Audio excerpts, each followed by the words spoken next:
Style isn't just about what you wear, it's also about how you invest. And one of the most powerful ways to be more intentional with your style is to set a budget. But a budget doesn't limit you. It actually gives you freedom. The freedom to shop smart, the freedom to prioritize investment pieces, and the freedom to create a wardrobe that works for you and your lifestyle. So if you want to learn more about setting a budget for your wardrobe, then you definitely want to keep watching.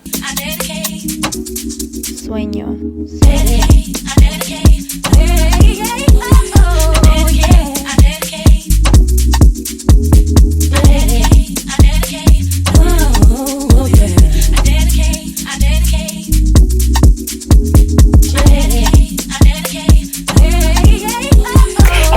Welcome back to my channel. I'm so excited for today's topic because we'll be talking about setting a budget. So real quick, for those of you who don't know me, my name is Kristen Johnson. I'm the CEO and founder of SCB Luxury Styling, where I like to call myself a style savant, and I help aspiring, sophisticated women in transition align their presence with their purpose. I do that through capsule wardrobing. I do that through educating them about their body shape. And then I also do that through confidence building. Confidence can look different in so many ways. And today I want to help you to be more confident in your wardrobe by setting a budget that truly aligns not just with your lifestyle, but also with your goals. Setting a budget doesn't have to be hard. It can be something that's fun and something that really encourages you to shop smarter and not harder. I love setting a monthly budget for my wardrobe and making sure that I don't go over. I do get that we aren't perfect, so sometimes we do. But when we have that plan and when we have that budget in place, it makes it a lot easier to stick to it. So that way we're not buying things willy-nilly and just buying things that don't necessarily make sense for what we need. So I'm excited to hop into some of these tips and to talk a little bit about cost per wear, because I recently got a question about that in my comments. So before we hop into it, I definitely want to make sure that we all understand why setting a budget even matters. So as we all know, most of us set budgets for basically anything, for our hair, for our nails, maybe for personal training, maybe for coaching if you're a business owner, maybe for marketing for your business, maybe for personal branding. But many of us don't even consider setting a budget for our wardrobe. So I want to talk about a few reasons as to why setting a budget for your style and your wardrobe even matters. So when you have a budget, it really prevents you from just impulse buying random things that you don't need, buying random things that are on sale, buying random things just because. We really want to avoid doing that because a lot of the times those pieces are either just worn once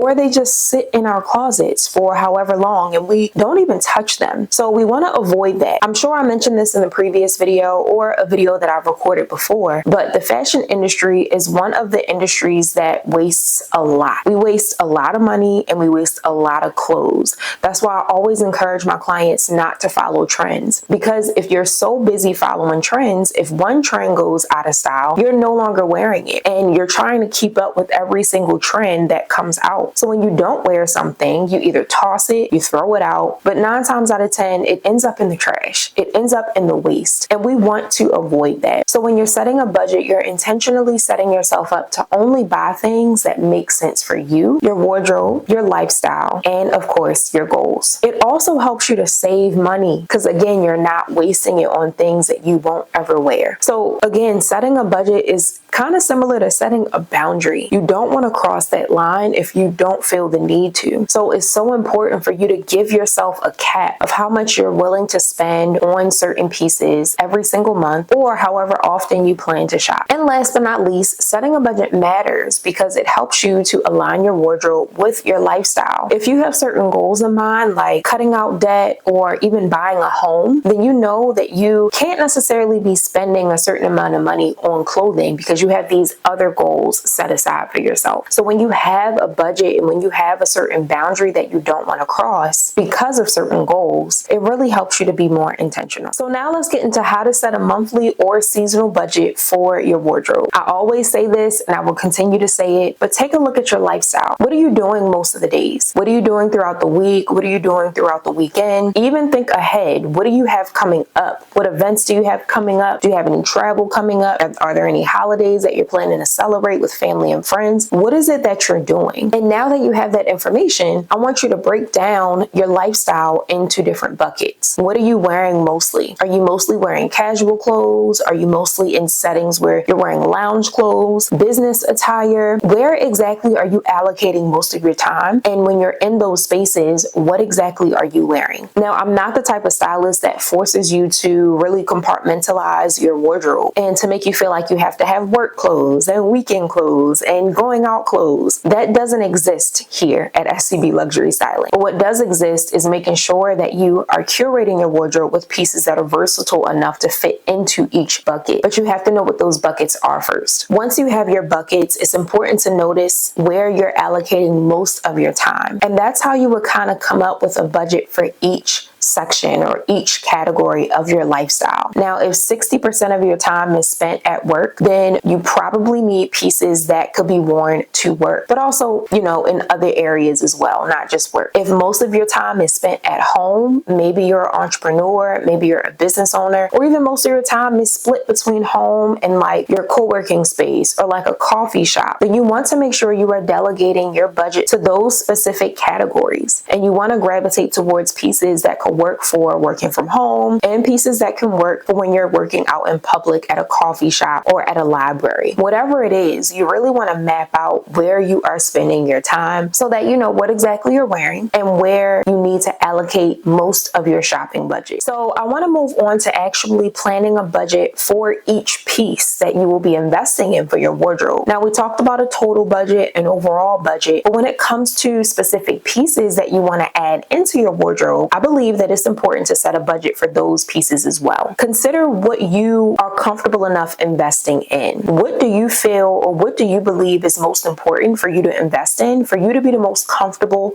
and for you to be the most confident in your clothing? I like to invest in jackets, so layering pieces, a trench coat, a blazer, a bomber jacket. I also like to invest in pants or jeans, so denim, trousers, anything that I can dress up and down. I also invest in shoes. So when it comes to curating my budget for each of those categories or each of those pieces, I want to make sure that I have a range for how much I'm willing to spend. My max for each of those pieces is maybe about $150 to $200. And sometimes I can spend less than that, but I know that I won't ever spend more than $150 or $200 on those pieces. Now, with everything else that I didn't mention, I don't really care to spend a ton of money on those pieces, like tops or dresses or even skirts. Those pieces aren't pieces that I really care to invest too much in. I love them and they do come in handy. Obviously, we all need tops to complete our wardrobe, but that isn't really something that I'm investing hundreds of dollars in. So really think about how much you are comfortable with investing in each piece, and that will also help you to curate a budget for your monthly shopping expenses or even your quarterly shopping expenses. And when you set a budget or a range for each of those pieces, you want to make sure you're setting aside a portion of your budget for those pieces. So for example, for the month of October, if you're looking for a blazer and your budget for a blazer is $150, but your total budget is $300. So at least half your budget is going to go toward a blazer for that month of October if you found what you're looking for. Now, if you don't, you can allocate that money to something else, but at least you have a plan. At least you have an understanding of how much you're willing to spend on the piece and the total amount you're looking to spend on shopping in general.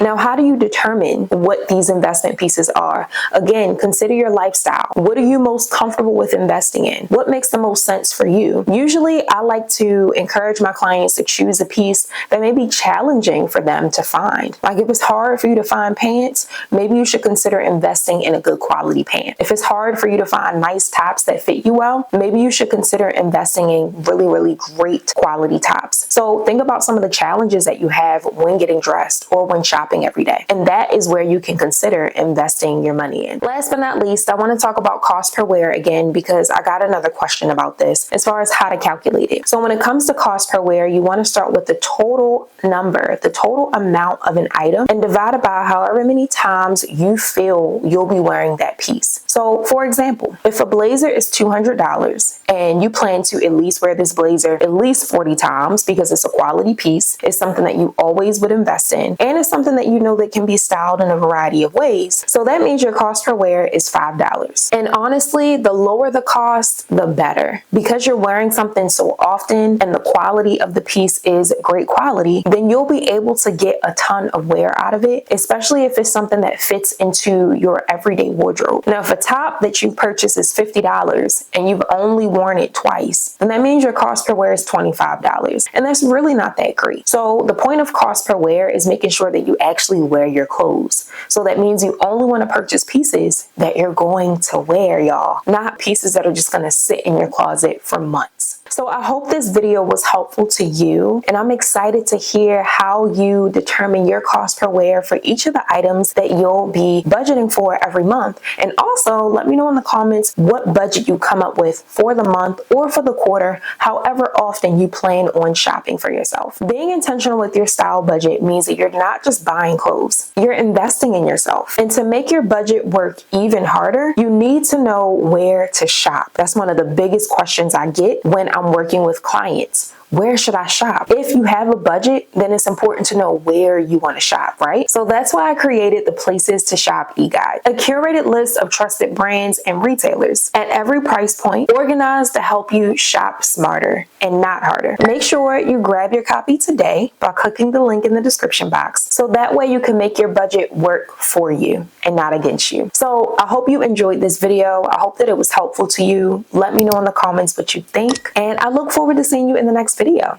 Thank you so much for watching. Bye.